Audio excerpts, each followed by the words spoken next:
آج کل ہمارے بچے جو عیسائیوں کی کانوینٹوں میں پڑھتے ہیں، ان کو عقیدہ تثلیث کی دعوت دی جاتی ہے۔ اب دیکھو کتنے مسلمان ہیں ہیپی نیو ایئر مناتے ہیں۔ کیوں مناتے ہیں؟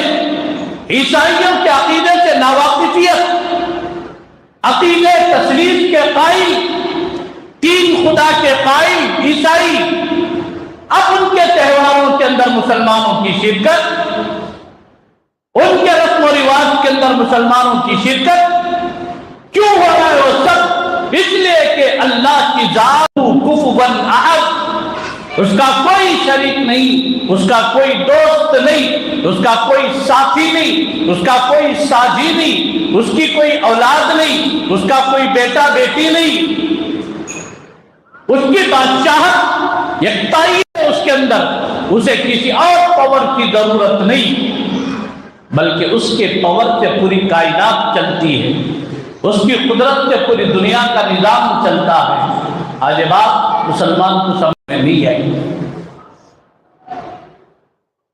ہمارے بڑے شہروں کے اندر اتنی بربادی ہوتی ہے ہیپی نیو ایئر کے موقع پر، کس کا طریقہ ہے؟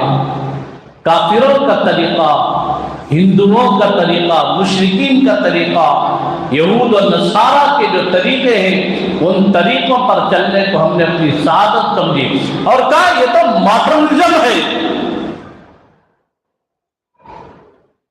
اور صاحب بولتے ہیں لوگ، بھئی کیا کر رہے ہو تم؟ مولویوں کا کیا ہے، تمہارا تو بس یہی ہے، یہ جائز وہ جائز نہیں ہے، یہ ناجائز وہ ناجائز، یہ حرام وہ حرام، فلاں چیزیں، تمہارا تو ہمیشہ سے یہی لگا رہتا ہے۔ ماڈرنزم سے انہیں کوئی تعلق نہیں ہے، تھو ہے ایسی ماڈرنزم پر، چپ ہے ایسی یہودیت و نصرانیت پر۔ ایک مسلمان اپنے ایمان کا سودا کرتا ہے وہاں پر جا کر۔ سب سے عظیم شے اس امت کے مسلمان کو جو ملی تھی وہ ایمان کی دولت تھی، وہ امانت تھی، اس امانت کو ضائع کر دیا۔